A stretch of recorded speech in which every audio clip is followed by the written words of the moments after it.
Bueno, etorkizuna eraiki zen atzean, badago justifikazio teoriko bat, akademiko bat, eta honen inguruan hitz egingo digu orain Xabier Barandiaranek, diputatu nagusiaren kabinete burua da, eta Deustuko Unibertsitateko irakaslea.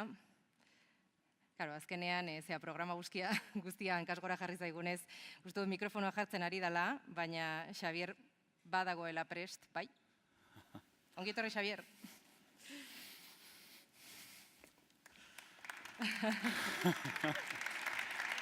Eskerrik asko hain azkar erantzuteagatik, zure reaktibidadearen gatik. Bueno, beste ekimen batzuk antzerakoak edo, bueno, ezberdinak, baina izan dira arestian, baina zergatik orain bai? Bueno, nik esango nuke zergaitik orain ere bai, ez? Uste dut McManus jaunak esan duela, hemen garrantzitsua ez da proiektu jakin bat edo ekimen konkretu bat. Baizik eta garrantzitsua da ibilbide bat egiten hastea, aurreko esperientziek asko erakutsi digute, gauza batzuetan asmatu egin dugu, beste batzuetan ez dugu asmatu, eta hemen ere gauza bera gertatuko da. Hemen ere ez du esan nahi mendi gailurrera igo eta ia bukatu denik ibilbidea. Gauza batzuetan asmatuko dugu eta beste batzuetan seguraski ezetz eta seguraski eskilararen beste pauso bat igotzeko aukera izango da. Zeutxegiteak aukera dauka, ez? Baita ere prozesu honetan berak esan du edo berak entzun diogu. Hori askotan erabiltzen dugu hitzaldietan, hori eguneroko bizitzan ez gaude oso ohituta horretara. Sinistu egin behar dugu, hutsegitea posible dela eta hutsegitea ona dela eta hutsegiteetatik aitortza bat egon behar duela. Normalean gustatzen zaigu, gure gizarteak horrela erakusten digulako, gauza guztietan arrakasta izatea eta normalean porrotak hartzen ditugu izkutatu beharreko zerbait bezala. Hori esan egiten dugu, baina orain ikasi daukagu egin beharra. Ni zu entzutera noa nire eserlekura, eskerrik asko. Bueno, horrelako gauza gertatzen dira bat komunera joaten danean beti, ez? Bueno, lehenik eta behin eskerrik asko, niretzako ere aukera bat da hitzaldi hontan parte hartzea, kongresu hontan parte hartzea, eta aukera zaila, zeren nire aurretik hitz egin dutenek, duten maila kontutan hartuta, errespeto puntu bat ematen du. Edozein kasutan eskerrik asko, etortzeagatik, eta saiatuko naiz, etorkizuna eraikiz zer dan esplikatzen. Nire gaurko hitzaldiaren helburua da hain zuzen ere zuek ondo ulertzea eta ahal balin bada identifikazio maila bat lortzea etorkizuna eraikizekin. Etorkizuna eraikiz zergaitin sortzen den esplikatuz, etorkizuna eraikiz zer nola zutabetua dagoen esplikatuz, eta baita ere bere edukiak mahai gainean jarriz. Eta noski, galderaren bat balego, hori erantzunez. Etorkizuna eraikiz sortzen da bereziki bi gobernua, Gipuzkoako Foru Aldundia osatzen duten bi gobernu kideen artean. Eta bi gobernu kide horiek, hasierako gobernua osatu zenean, elkarrezketa egiten hasi ginean, gobernua osatzeko, mahai gainean jarri ziren hain zuzen ere azterketa batzuk. Lehen diputatu nagusiak esan du, inkesta bat egin genuela, inkestatik haratago arazo batzuk jarri genituen mahai gainean. Eta arazo horietan beti erdigunean ateratzen den zerbait, da hain zuzen ere gobernantza arazo bat daukagula. Gobernantza arazo bat daukagula. Eta zer esan nahi du gobernantza arazo bat edukitzeak? Gobernantza arazo bat edukitzeak esan nahi du gobernuak berari dagokion eginbideetan, herri politiketan, bi arazo nagusi dituela. Alde batetik, ez gara nahiko genukeen bezain eraginkorrak, eta beste alde batetik, herritarrak ez daukate, balioen tamainan, guk nahiko genukeen atxikimenturik gure erakunde publikoekiko eta herrigintzaren sistemarekiko. Eta Lipsertek ondo esaten duen bezala, herrigintzan bai eraginkortasunak eta bai balioek huts egiten dutenean, orduan sistema politikoaren krisi baten aurrean egon gaitezkeela pentsatzen dugu. Eta nik uste dut, gure sistema demokratikoak orokorrean ondo funtzionatzen duen arren, bereziki azken urteetan eman diren gizarte aldaketak kinka larri batean jarri gaituztela eta galdera berrien aurrean jarri gaituztela. Eta gustatuko litzaidakena da, galdera horiek zeintzuk diren eta zergaitik ematen diren planteatzea. Lehenik eta behin, Hiru gauza azpimarratu nahi nituzke. Buruan izateko eta guzti honen oinarrian zer dagoen izateko. Zergaitik ematen da herritarrek erakundek publikoekiko duten desatxikimendua edo desafektazioa. Gaur galdetzen baldin badugu zer pentsatzen duten herritarrek politikarekiko orokorrean, bistan da desafekzio ikaragarria dagoela eta distantzia ikaragarria dagoela. Eta distantzia horretatik epaitzen dituzte gauza guztiak. Bereziki, sistema politikoa zuzentzen duten haiekiko. Sistema politikoarekiko atxikimentua, sistema zuzentzen dutenekiko baino zerbait handiagoa da. Eta sistema politiko horren edukietan sartzen baldin bagara, orduan ikusten dugu jendeak atxikimentu maila handiagoa erakusten duela. Galdetzen baldin badugu adibidez, gure herrian jendeak zer nolako atxikimentua duen gizarte politikekiko, jendeak atxikimentu maila handia erakusten du gizarte politikekiko. Orain galdetzen baldin badugu Gipuzkoako Foru Aldundiarekiko atxikimentu hori pixka bat jaitsi egiten da. Eta galdetzen baldin badugu orokorrean, personalizatu gabe, galdetzen baldin badugu zuzendaritza politikoarekiko atxikimentu hori oraindik ere urrutira dago gelditzen da. Orduan, hor badago zerbait funtzionatzen ez duena. Hori da arazo zentral bat. Sarritan, eman izan diren erantzunak gai hau landu denean, dira, normala da desatxikimentua egotea edo deskonfiantza egotea, adibidez, ondo kudeatzen ez denean, edo adibidez, korrupzio kasuak ematen direnean, edo hausdura etikoak ematen direnean. Eta biztan da, horrek, zalantzarik gabe, mina handia egiten diola, ezinbestean beharrezkoa den herritarren eta herri erakundeen arteko konfiantza mailari. Baina nik uste dut, bai korrupzio kasuek, bai hausdura etiko kasuek, eta baita ere, zalantzarik gabe, ematen diren, kudeaketan ematen diren arazoek, baino zerbait sakonagoa dela gure herrian, eta bereziki mundu aurreratuan gertatzen ari dena esplikatzerako garaian. Zer da gertatzen dena?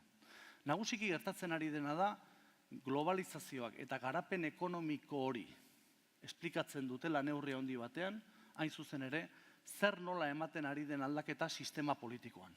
Alegia, globalizazioa nagusiki globalizazio ekonomikoa da. Eta globalizazio hori dominatzen dute eta menperatzen dute aktore ekonomiko handiek. Eta horrek nazio estatuaren egituran aldaketa izugarri bat sartu du, guk nahi ala ez. Eta 19. mendeko kategoria politikoak dantzan jarri ditu. Ez hori bakarrik, baizik eta horrezaz gain, gizabanakoak komunidadean duen posizionamentu estruktural hori aldatu eginda. Zergaitik, dagoeneko gure gizartea gizarte individualista bat delako. Euskal Herrian, eta bereziki Gipuzkoan, askotan hitz egiten dugu Mondragon Korporazioen esperientziaz, gu daukagun elkarteratze maila, komunidade maila importantea da. Baina ez gara eskapatzen ez da ere, mendebaldeko gizarte aurreratuetan ematen ari diren joera nagusietaz eta tendentzia nagusietaz. Eta tendentzia horietako bat oso garbia da, gizabanakoa komunidadetik gelditzen ari den herri bat garela, gizarte individualista bat. Eta ez dugu berdin jokatzen, implikatuta dauden komunidadeetan, eta implikazioa galtzen ari garen komunidadeetan. Hau gauza importantea da, uste dut, gertatzen ari dena esplikatzeko. Ez dugu berdin jokatzen gure familiarekin eta sistema politikoarekin. Ez dugu berdin jokatzen gure enpresarekin, non badakigun gure etorkizuna eta gure bizitza kalitatearen etorkizuna maila handi batean hor kokatzen dela, eta sistema politikoarekin. Sistema politikoarekin daukagun desatxikimentua importantea da. Eta desatxikimentu horrek eramaten duena da aldi berean gure kontrol gaitasuna erortzea sistema politikoarekiko. Orduan, beraz, mai gainean jarri nahi nuken lehenengo datua da, hain zuzen ere, bizi dugun desafekzio garrantzitsua. Desafekzio horrek eramaten gaitu, irtenbideak planteatzen direnean, komunidadea berriro maila handi batean rekuperatzera. Orain, enponderamentu hitza erabiltzen dugu, nolabait ere esateko eskapatu zaigun hiritar hori rekuperatu egin behar dugu gizarte bizitzarako. Hori, batzuetan saiatu izan du da, sistema klasikoak erabiliz egiten. Eta biztan da, gobernantzari buruz orain hitz egingo dugu, gobernantza klasikoetan pentsatzen baldin badugu, ez dugula lortuko herritarren inbolukrazio hori, baizik eta beste zerbait ezberdina behar dugula herritarrak geure ganatzeko. Bigarren aspektua, gustatuko litzaidakena azpimarratzea, da hain zuzen ere, gure herrian eman diren aldaketa hauek eraman dute gaur sistema publikoaren eragin maila gizartean asko txikitzea eta asko eraldatzea. Honek zer esan nahi du? 19. gizaldian eta 20. mendearen zati handi batean ikusten baldin bagenuen erakunde publikoek beren gizarte bizitza arautzen zen sistemarekiko zuten kontrol maila zen handia.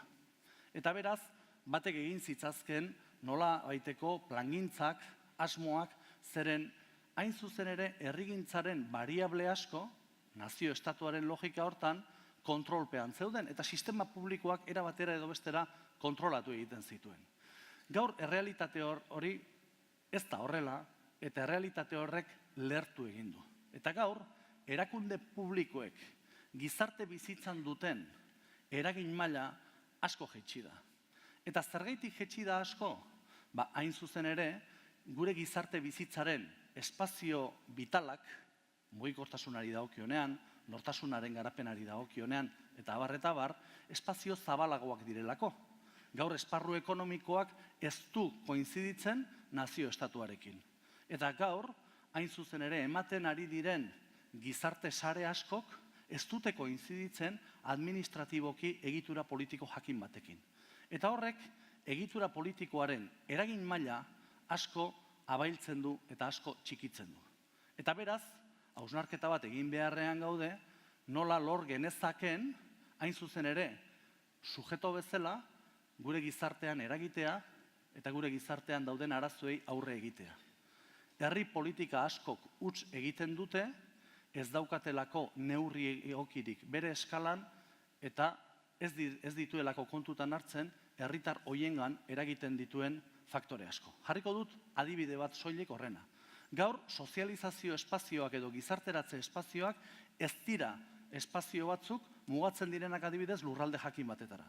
Gogoan daukat duela 8 bat urte galdeketa bat egin genuela Gipuzkoako Foru Aldundian eta galdetzen genuen hain zuzen ere zer nolako iritzia zuten diputatu nagusiaren inguruan. Eta horretarako galdera prebio bat egin genuen, aurreko galdera bat egin genuen, eta zen hain zuzen ere galdetzea ezagutzen duzu Gipuzkoako aldun nagusia?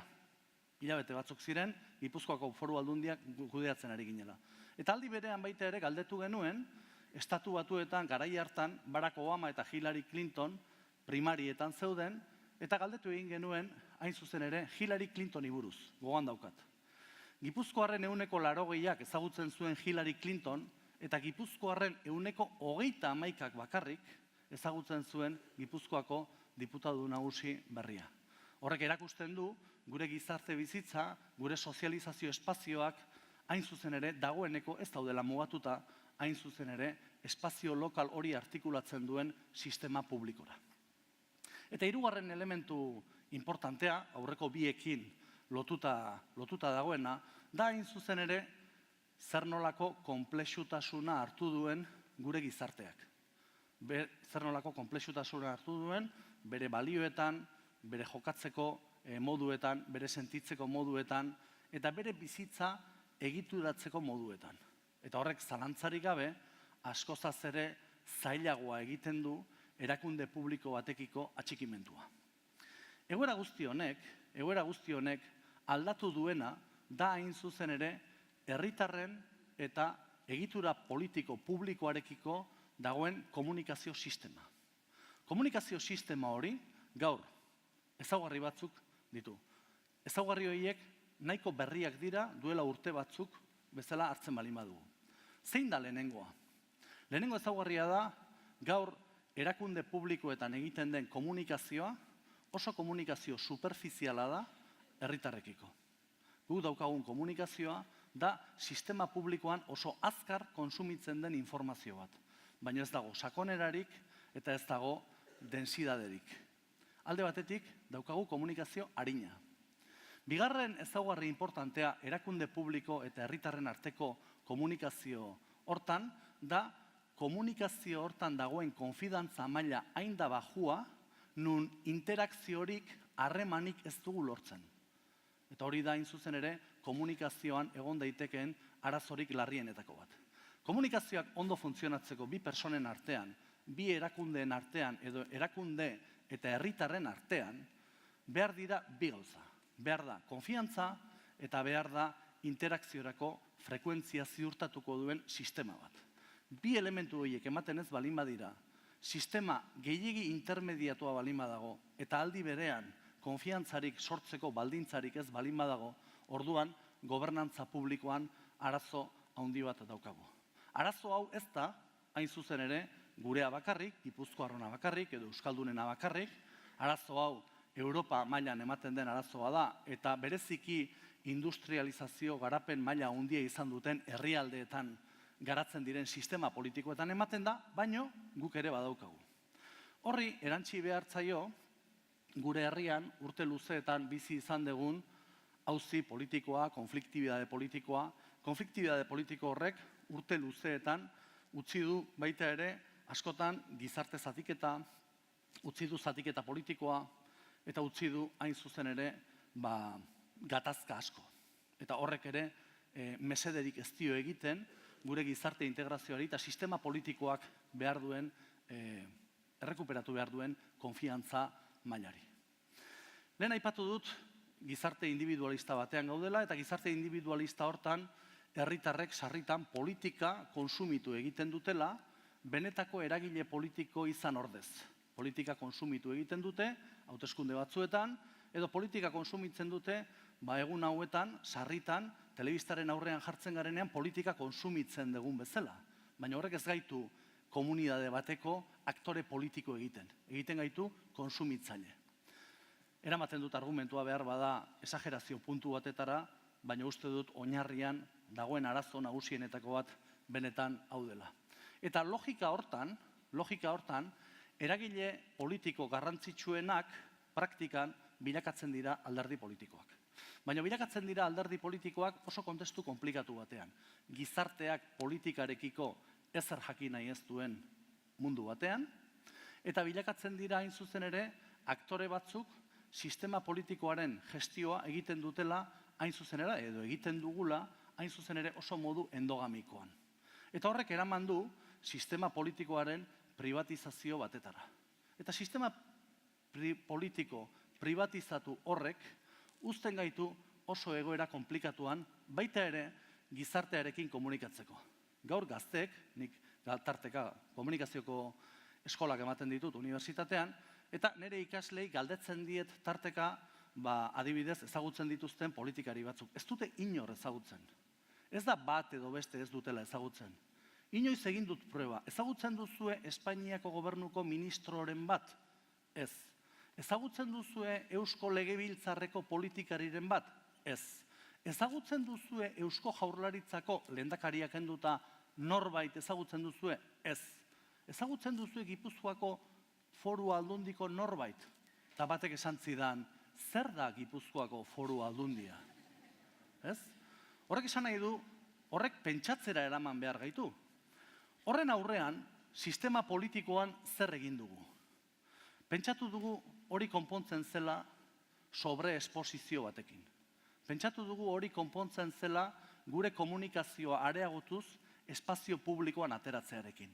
Eta praktikan, gertatzen ari dena da, espazio publiko hortan asko ateratzen gara, geroz eta gehiago ateratzen gara, gainera hortan lan egiten dugunok obsesionatuta daude horrekin, ateratzearekin, eta horrek eramaten gaitu praktikan gure eragina ez handiagoa izatera eta nahiko inbisibleak izatera herritarrekiko.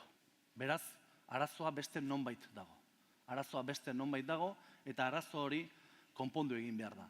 Bizkar ematen balin badiogu arazo hori, seguraski horrela jarraituko dugu, baina gure herrigintzaren eta sistema komunitarioaren sistemak izango duen kalitatea izango da askozaz ere eskasagoa. Bueno, asko hitz egin daiteke gobernantza ereduari buruz eta dauden arazoei buruz, baina nahi gustatuko litzaidake guk azterketa hau egin genuenean esatea zer erantzun eman diogun. Lehenik eta behin eman diogun erantzuna da hain zuzen ere gobernantza eredu berri baten bila hasi beharrean gaudela. Guk ez daukagu Gipuzkoako Foru Aldundian soluzio magikorik. Eta ez gara beste inor baino jakintsuagoak. Beraz, esperimentatu egin nahi dugu etorkizunarekin. Baina ez dugu geure burua engainatu nahi. Ez dugu beste alde batetara begiratu nahi. Badakigu, demokrazia representatiboak momentu honetan ze hutsune dituen eta nun dituen bere krisi nagusiak. Beraz, lehenik eta behin ez dugu beste alde batetara begiratu nahi. Eta identifikatuta dauzkagu, gure gizartean, ikuspuntu soziologiko batetatik, 4 erreakzio ematen direla, hain zuzen ere, gizartean orokorrean. Gizartean, erabateko edo besteko krisiak sortzen direnean, orain adibidez, krisi ekonomiko batetatik irten nahian gabiltza, nahiko ondo irtetzen, baina sistema politikoaren krisitik izan edo sistema ekonomikoaren krisitik izan, 4 erreakzio mota ematen dira. Lehenengo erreakzioa da, badagoela jende multzo bat, haserre dagoena. Oso haserre dago. Eta haserre dagoenez, sistema politikoan reakzionatu egiten du bere haserrearekin. Eta hain zuzen ere, haserre hori ondoen adierazten duen aktore politikoari ematen dio babesa. Oso ondo pentsatu gabe, hain zuzen ere, horrek gero herrigintzan eduki dezakeen ariketa zer nolakoa izango den. Eta orduan, badago gizarte multzo bat nagusiki adierazi nahi duena bere haserrea. Badago beste gizarte zati garrantzitsu bat nagusiki erakusten duena da beldurra. Eta beldurra oso normala da. Beldurrak ez du esan nahi bat etxetik ateratzen ez denik. Baizik eta beldurra da hain zuzen ere dagoenari eusteko joera erakusten duena. Gutxienez eutsi diezaiogun daukagunari. Ez dezagun galdu lortu dugun ongizatea. Ez dezagun galdu daukagun sistema babesa ematen diguna. Ikuspegi hori oso hedatua dago baita ere gure herrian. Eta da hain zuzen ere neurri handi batean oso giza baldintzak berea duen joera bat. Badago hirugarren zati bat, hain zuzen ere indiferentea dena. Bai? Indiferentea dena. Esaten duena, nahi berdin zait. Nahi molestatzez didaten bitartean, nik ez dut zerikusirik horrekin. Eta beraz, nire eguneroko bizimodua eta nire eguneroko ekosistema nola ez dituen ulertzen baldintzaturik daudena, hain zuzen ere komunitate politikoak ezartzen dituen baldintzarekin, indiferentzia hortan jokatzen du, eta bere jokabide politikoa hortan gertatzen da eta hortan trasladatzen da.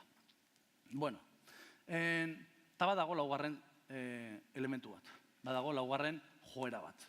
Eta laugarren joera honek, nagusiki egiten duena, eta da joera bat, gaur-gaurkoz, orokorrean, minoritarioa dena sistema politikoan, da hain zuzen ere esatea guk aurrera egin behar dugu eta modu proaktiboan arazoei begietara begiratu behar diegu. Eta begietara begiratzen balin badiegu, orduan irtenbideak topatu behar ditugu. Eta esperimentatu egin behar dugu irtenbide horrekin. Fijatu zaitezte ze ezberdintasun dagoen gizarteko edozein erakunde edo sistema pribatuko edozein erakunde hartu eta sistema politikoa. Norberak bere familia hartzen balin badu adibidez, familia horrek arazoak dituenean, jendeak haserre erreakzionatzen du eta sistema dinamitatzera doa. Jendeak hain zuzen ere erabakitzen du, hola geldituko gea eta ez dugu ezer egingo daukagun arazoa konpontzeko. Jendeak indiferente jokatzen du, ez. Guk bizi ditugun komunidadeetan, elkarteetan, parte sentitzen garenean, konpromiso real bat daukagunean komunidade horrekin, orduan irtenbideak planteatzen ditugunean beste oso modu diferente batetara jokatzen dugu. Eta hori da, hain zuzen ere, gertatu dena, krisi honek oso garbi erakusten du, Gipuzkoan adibidez, gure lurraldeko hainbat eta hainbat enpresekin. Enpresa batzuk oso txikiak dira, beste batzuk ertainak dira, beste batzuk handiak dira. Zein da egin duten azterketa, hain zuzen ere bere etorkizunaren inguruan.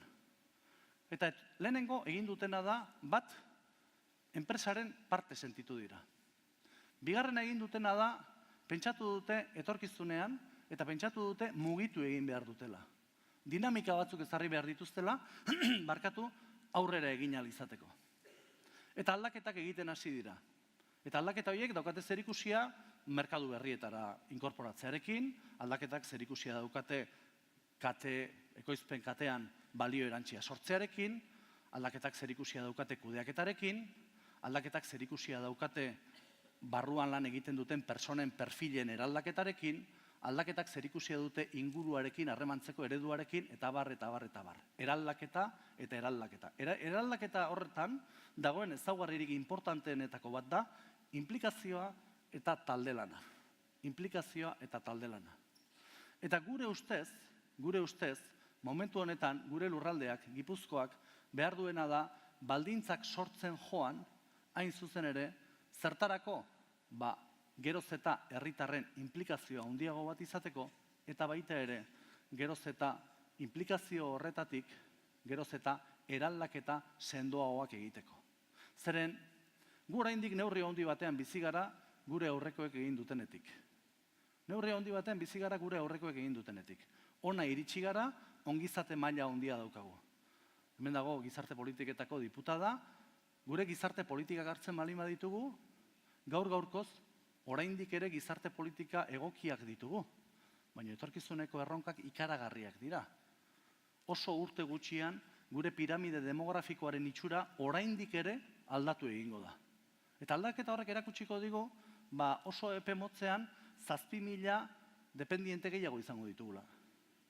Eta aldaketa klimatikoak, hemen dago Denis Itxaso diputadua, aldaketa klimatikoak benetako eraldaketak ekarriko dizkigu. Eta gure sistema ekonomikoan ematen ari diren lehiakortasun mailak behartuko gaitu aldaketak egitera baita ere sistema publikoan. Beraz, edo gelditzen gara gauden bezala, eta beraz ez dugu ezer egiten politikatik, edo benetan begietara begiratzen diogu errealitateari eta heldu egiten diogu. Honek zertara eramaten gaitu. Hau egitea, esatea erresa da, eta egitea ez da batere erresa. Zergaitik, sistema politikoa asko ahuldua dagoelako benetan gauzak egiterako garaian behar duen botereari dagokionean. Botere horrek erakusten dituen arazoak benetan uzten gaituzte egoera kritikoan. Horri buruz gerosiago hitz egingo dut. Beraz, gustatuko litzaidakeena da diagnostiko hori eginda esatea, momentu honetan gure erronkarik nagusiena zein da? Gobernantza eredu berri bat bilatzea. Bilatu behar dugu gauzak egiteko modu berri bat. Eta gauzak egiteko modu berri horrek esan nahi du. Bat, eztabaida berriak geureganatu behar ditugula. Momentu honetan kalean daudenak, herritarren kezka eremuan daudenak, orduan geureganatu egin behar dugu agenda hori. Agenda hori batzuetan ez da erresa geureganatzen. Zergaitik? Hain zuzen ere, iritzi publikoan ematen den eztabaida beste leku batzuetatik doalako. Nik askotan esaten diet gure ikaslei. Demagun adibidez, ez dakit, izugarrizko proiektu handi bat jarri dugula martxan. Eta proiektu horren bitartez, minbiziare aurre egiteko zentru bat jartzen dugu martxan. Eta hurrengo egunean aurkeztu egin behar dugu. Egun hortan bertan, gertatzen baldin bada, beste gauza bat, askozaz ere eskandalosoagoa dena, komunikazio sisteman kutxilo bat mantekilan bezala sartzen dena, bigarren gaia da eta ez lehenengoa. Espazio publikoa gaur dagoen bezala, obligatzen du neurri handi batean sistema politikoa, bere superbibentzia ziurtatu ahal izateko modu konkretu batetan jokatzea. Eta ez benetan agenda politikoari heltzea. Benetako agenda politiko honi heltzea. Beraz, agenda politiko berri bat geureganatu behar dugu. Eta agenda politiko berri bat geureganatzeaz aparte, ezinbestean egin beharra daukaguna da, hain zuzen ere, gauzak beste era batetara egin. Eta, klaro, normalean komunikazio politikoan eta marketing politikoan oso ondo gelditzen da, esatea, herritarrekin elkarbanatu behar ditugula gauzak, edo gobernantza kolaboratibo bat egin behar dugula, baina egia dena da, guk ez dakigula hori egiten, eta ez gaudela ohituta hori egitera.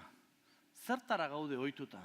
Geuk pentsatzera, geuk diseinatzera gauzak, eta diseinuaz aparte, geuk erabakitzera, eta ahal baldin badugu geure ejekuzio prozesua kontrolpean eduki askozaz ere hobeto.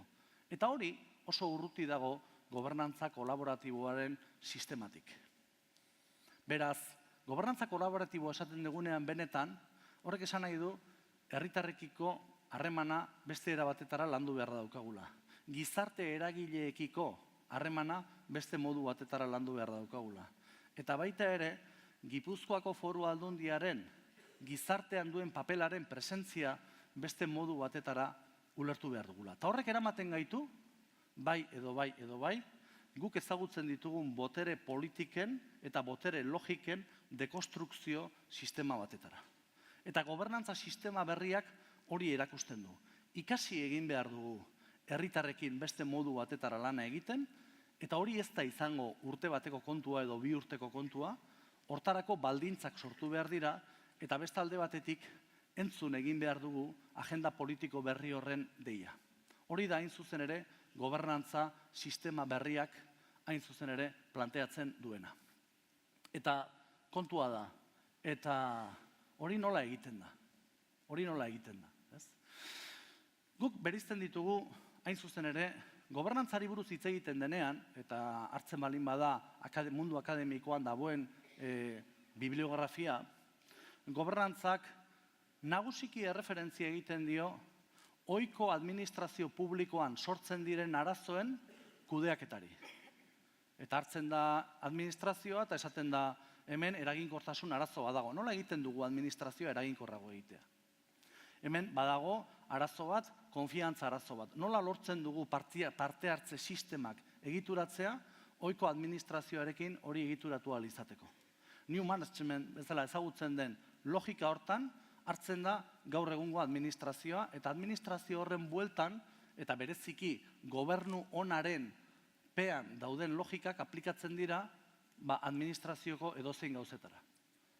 Kodigo etikoak, integridadearen elementuak, integridade instituzionalen elementuak, eta nagusiki zerikusia dute administrazioa eraginkorrago egitea, administrazioa etikoagoa eta transparenteagoa egitea, eta baita ere administrazioa parte hartzaileagoa egitea. Baina badago gauza bat askozaz ere gutxiago lantzen ari dena. Eta da hain zuzen ere politikaren gobernantza. Politikaren gobernantza. Zer gertatzen da politikaren gobernantzarekin? Ez administrazioaren gobernantzarekin, baizik eta politikaren gobernantzarekin. Politikaren gobernantza bera ere aldatu beharra dagoela. Aldatu beharra dagoela. Hoy asistimos en el sistema político a una dualidad entre lo que es la nueva gestión de la administración, muy sustentada y muy orientada en los códigos del buen gobierno que se establecen prácticamente en todas las administraciones occidentales, y se habla bastante menos de la política, de lo que es el sistema político, de lo que es la gobernanza de la política. Una gobernanza de la política que nos tiene que llevar necesariamente a una revisión de algunas cuestiones muy importantes. Yo voy a poner hoy encima de la mesa algunas preguntas que a mí me preocupan y que obviamente no tengo ninguna solución, pero que están encima de la mesa. ¿Qué está pasando, por ejemplo, con el capital humano que hay hoy en día en la política? El capital humano de la política hoy no tiene el mismo nivel que tenía hace 30 años. Y si uno va a buscar personas cualificadas que se encuentran en procesos interesantes de futuro en nuestro territorio y se les plantea su participación en los procesos políticos, la respuesta en líneas generales es no. Y es no porque no hay condiciones objetivas de desarrollo para ese capital humano. No ya en términos de remuneración, tampoco en términos de desarrollo de proyecto. ¿Qué está pasando con nuestros partidos políticos? Que cada vez tenemos más dificultades para conectar con los ciudadanos, para comunicarnos con los ciudadanos, y que somos exactamente los mismos que éramos hace unos cuantos años. Y seguimos siendo los mismos cada vez que hay una reunión, cada vez que hay un mitin político. ¿Qué es lo que está pasando con nuestro sistema político? Que de alguna forma tiene enormes dificultades de comunicación con la sociedad organizada. ¿Qué es lo que está pasando con nuestro sistema político? Que cuando nos acercamos a la propia administración y queremos hacer las cosas, tenemos una importante incomunicación con la propia estructura, digamos, de la administración. Esto es algo que los técnicos y los funcionarios, cuando hablamos ciertamente en confianza, lo manifiestan de manera clara. lo cual algo no está bien y algo deberíamos de empezar a hacer de una forma distinta. Etorkizuna eraikiz, que creo que se me va el tiempo, y todos los pantallazos que tenía también preparados, pero bueno, es igual. Etorkizuna eraikiz trata de responder no solo desde el punto de vista del New Management, no solo desde el punto de vista de lo que es la administración, sino trata de responder desde el punto de vista de lo que debería de ser una buena gobernanza en la política. Y antes de presentaros en qué consiste, digamos, ese sistema, quiero decir una cosa. Nosotros somos conscientes del problema. Nosotros no vamos a solucionar el problema, pero creo que hemos tenido una suficiente valentía como para ponerlo encima de la mesa, pero sabiendo, antes lo decía el diputado general, sabiendo, actuaremos con humildad y, desde luego, siendo conscientes de que a esta cuestión le tendremos que responder de una manera compartida, pero sin una necesaria autocrítica de lo que actualmente es lo político y el sistema político, difícilmente vamos a poder abordar esta cuestión. Y, por lo tanto, yo lo quiero poner encima de la mesa. Etorkizuna eraikiz, por lo tanto, busca dar una respuesta a esta cuestión.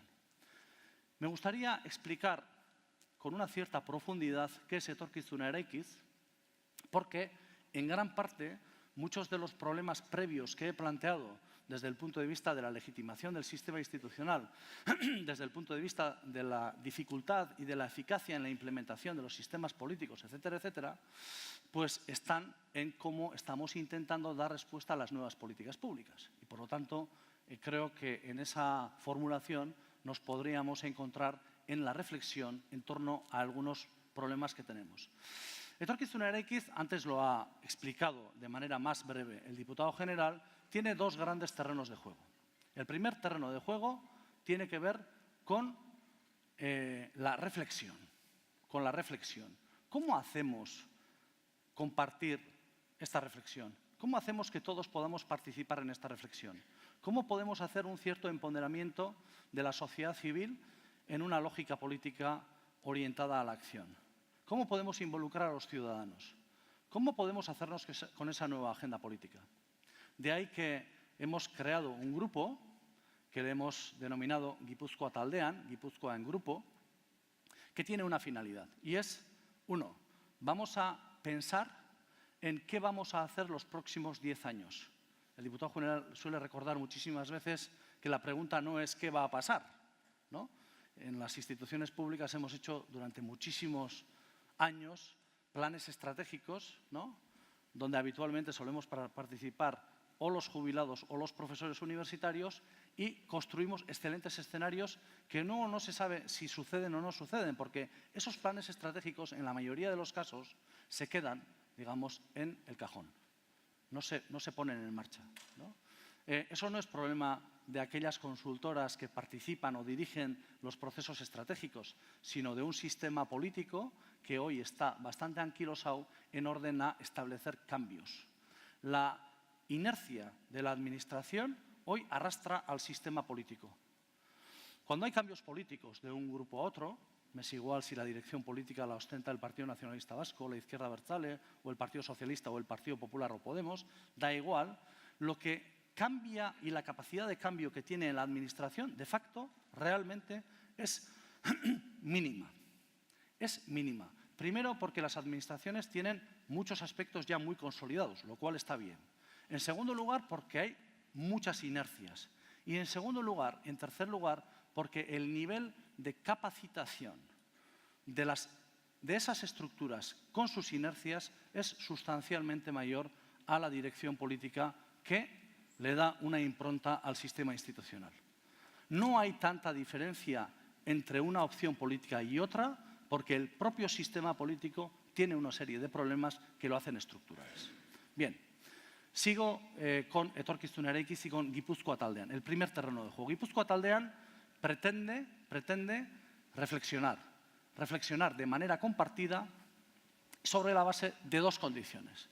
La primera condición es que fundamentalmente tenemos que descubrir quiénes son las personas que realmente están traccionando del territorio. ¿Quiénes son esas personas que toman decisiones en las empresas? en las entidades sociales, en las organizaciones, que están involucradas en la acción y, sin embargo, nosotros no les conocemos. Y, sin embargo, nosotros no tenemos relación con ellos. Hay una gran parte de nuestra sociedad que, sin duda, no tiene ninguna relación con el espacio público y está tomando y haciendo una deliberación interesante en sus respectivas organizaciones sobre el futuro de Guipúzcoa. Nosotros nos hemos propuesto, con el think tank de Guipúzcoa, realizar esa operación. En segundo lugar, no es suficiente reflexionar. Solo podemos reflexionar sobre la base de las condiciones de acción. ¿Esto qué significa? Que hemos hecho muchísimas reflexiones que tienen que ver con el espacio académico o que tienen que ver con desideratums generales. Pero una reflexión, para que tenga un cierto nivel de efectividad, necesariamente nos tiene que llevar a una reflexión orientada a la acción. Y, por lo tanto, lo que nos hemos planteado en Gipuzkoa Taldean, con la creación de un think tank guipuzcoano, es, primero, involucrar a todas aquellas personas que realmente tienen algo que decir y algo que aportar, que son muchas, pero que, sin embargo, no tienen una relación con el espacio público. Y, en segundo lugar, nosotros queremos que de esas reflexiones salgan proyectos, no solo ideas, no solo desideratums, no solo objetivos, sino que salgan realmente proyectos o inicios de proyecto que de alguna forma después contagien, digamos, al sistema público. Esto es una de las partes importantes que tenemos en Gipuzkoa Taldean. ¿Esto qué significa? Pues que significa que la Administración tiene que hacer un esfuerzo importante, en una doble dirección.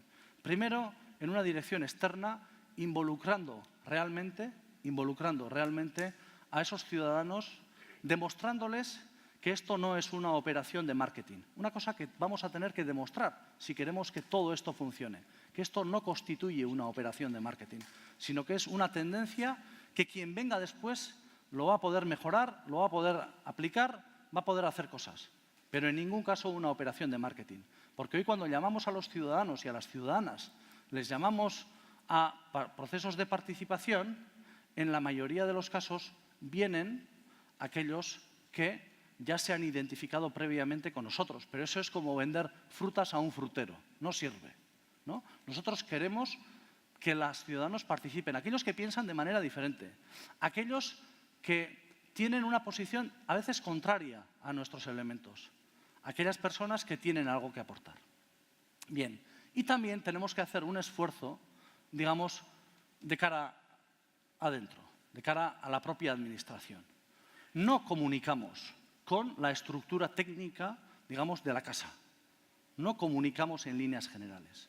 Y esto no lo hacemos bien. Y esto es una autocrítica que lo debemos de realizar. Y no lo hacemos bien porque las necesidades del sistema político nos llevan a que nuestro comportamiento esté muy centrado en lo externo. Está muy centrado en lo externo. Está muy centrado en aquello que tiene que ver con la interacción con la ciudadanía, con el espacio público. Pero le dedicamos poco tiempo a aprovechar el conocimiento que existe. Veo que, Vanessa, ya te has levantado, ¿no? Esto es como... Señale bat. Señale bat, ¿eh? Vale. Bueno, pues entonces queremos tener mejor comunicación también con los funcionarios. Vamos a tener que abordar esta cuestión de una manera mucho más efectiva de lo que hemos hecho hasta ahora. Y en realidad es ahora cuando empezaba yo la conferencia, que era explicar en qué consiste Gipuzkoa Lab. Y lo voy a hacer porque creo que merece la pena 5 minutos. 5, 6, 7 minutos, lo voy a hacer. ¿Qué es Gipuzkoa Lab? Nosotros pretendemos que Gipuzkoa Lab sea la gran experimentación activa del que antes ha hablado el diputado general. Una experimentación activa que reúne fundamentalmente, que tiene un objetivo, y es traer esa nueva agenda política, llevar a cabo una experiencia. Esa experiencia ha sido reflexionada en gran parte previamente en Gipuzkoa Taldean, en el think tank, y queremos con esa agenda poner una experiencia activa en aquellos sujetos de destino de las políticas públicas. Si, por ejemplo, estamos hablando de un proyecto de participación de los trabajadores en la empresa, tenemos que experimentar no en un laboratorio ficticio en la Diputación Foral de Guipúzcoa, lo tenemos que hacer necesariamente en las propias empresas. Eso en primer lugar. En segundo lugar, además de esa experimentación en las empresas, tiene que entrar en juego un segundo actor, que es la universidad. Aquí tenemos al vicerrector de la UPV. Nuestra universidad, en líneas generales, claro que hay excepciones, hay facultades que son excepciones, centros que son excepciones, no está entre las mejores del mundo, vamos a dejarlo ahí, no está entre las mejores del mundo. Y nosotros creemos que una sociedad avanzada necesariamente tiene que tener unas políticas públicas donde la generación de conocimiento vaya en paralelo con la deliberación y la ejecución de las políticas públicas. Es decir, la generación de conocimiento tiene que ser un acompañamiento necesario. Hoy, ¿cómo actuamos desde la administración pública en relación a la universidad? Pues actuamos como con el resto de los actores. Cuando necesitamos algo, pedimos. Y la universidad viene y dice, bueno, pues vamos a hacer esta reflexión y esto pues se llama tanto. Sin embargo, no estamos acostumbrados a que la universidad conviva con nosotros en el sistema público. Y cuando digo universidad, me refiero a los centros avanzados de generación de conocimiento, que pueden tener un formato u otro formato. Pero es fundamental. Esto no lo vamos a poder lograr en pocos años. Por mucho que en la experimentación activa que nosotros desarrollemos, no vamos a lograr que de repente la sinergia entre la universidad y el sistema público sea perfecta. Pero para que dentro de unos cuantos años eso pueda funcionar, hoy es absolutamente inevitable. Y por tanto, en las experimentaciones que hemos de abordar en Guipúzcoa Lab, vamos a tener un segundo acompañante y un segundo co-líder, que es la universidad. En tercer lugar, hoy se habla mucho de la internacionalización. Muchas de las personas que estáis aquí y que trabajáis en empresas, hoy la internacionalización constituye algo natural. No es sino globalizar nuestros productos, nuestra movilidad, nuestros recursos, nuestro valor añadido. Pero, sin embargo, la Administración no ha hecho esa tarea, ni está en proceso de hacer esa tarea. Por eso nos hemos propuesto que en estos laboratorios de Guipúzcoa Lab haya agentes internacionales que se destaquen o bien porque son capaces de generar un conocimiento y un valor añadido importante en términos de conocimiento, o bien porque han demostrado en el desarrollo de sus sistemas productivos que generan también valor añadido. Y, por tanto, hay un tercer agente. Y el cuarto agente sería, lógicamente, la propia Administración. La propia Administración que no va a esos laboratorios diciendo hay que hacer esto. Como yo pongo el dinero, hay que hacer esto. Sino que se acerca a esos laboratorios de alguna forma con un espíritu de co-liderazgo y de coparticipación. Estas experiencias, algunas ya se están poniendo en marcha. Esta tarde creo que tanto el diputado Denis Itxaso como el diputado Imanol Lasa van a explicar muy bien los proyectos que en este momento se están llevando a cabo tanto en Guipúzcoa Taldean como en Guipúzcoa Lab. Pero yo quiero decir una cosa. Después de un año de experiencia, hemos podido comprobar lo difícil que va a ser esto. Esto de coordinarnos, en el papel se dice muy fácil, pero la coordinación es algo difícil. Esto de tener el control en un sistema compartido de tantos egos a la vez, pues también es muy difícil. ¿Por qué? Porque nos reafirmamos en lo nuestro, porque queremos que nos miren a nosotros, porque queremos que hagan lo que decimos nosotros, porque queremos que todo vaya según, digamos, nuestra estructura mental. Y si nosotros queremos trascender a esa situación, vamos a tener que hacer un esfuerzo. ¿Cómo funcionan actualmente esos proyectos? Pues de una manera desordenada y de una manera a veces conflictiva y de una manera donde los éxitos son todavía muy escasos. Y por lo tanto, tendremos que demostrar que esto es un camino que se hace al andar. Finalmente, he hablado de Etorkizuna Eraikiz y he hablado tanto de Guipúzcoa Lab como de Guipúzcoa Taldean. Me gustaría hacer una última mención, digamos, a una cuestión que a mí me parece que es absolutamente fundamental y absolutamente relevante. Para que esto se pueda producir, necesitamos una opinión pública, una ciudadanía formada en el sistema cívico, No voy a hablar ni siquiera de la política, sino en el sistema cívico. Ya hace muchos años, en un libro que escribieron Almond y Berba en el año 73, algunos lo recordarán aquí, que se llamaba La cultura cívica, distinguían entre países democráticos y países no democráticos y decían que en los países no democráticos había súbditos, mientras que en los países democráticos había ciudadanos y ciudadanas. Bien, hoy, a pesar de vivir democráticamente, formalmente, en democracias avanzadas, lo cierto es que muchas veces lo que hemos creado ciudadanos que se parecen más a súbditos que a ciudadanos activos, con una cultura política avanzada, orientada a la comunidad, orientada a la participación, que sean críticos para la deliberación pública y que ejerzan, en términos democráticos, el control sobre el sistema público. Nos estamos equivocando radicalmente en esta cuestión en el sistema educativo. Hoy nuestro sistema educativo no tiene un nivel de exigencia suficiente en ninguno de sus estratos. No lo tiene. No es un problema de que cuando lleguen, digamos, las evaluaciones de PISA no tengamos una buena nota o nos comparemos con otras naciones, con otras regiones o con otros estados.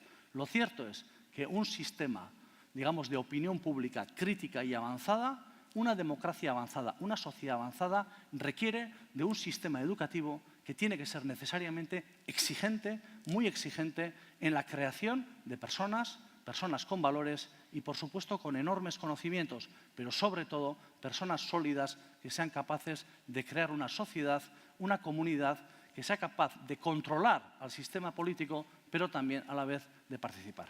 Muchísimas gracias.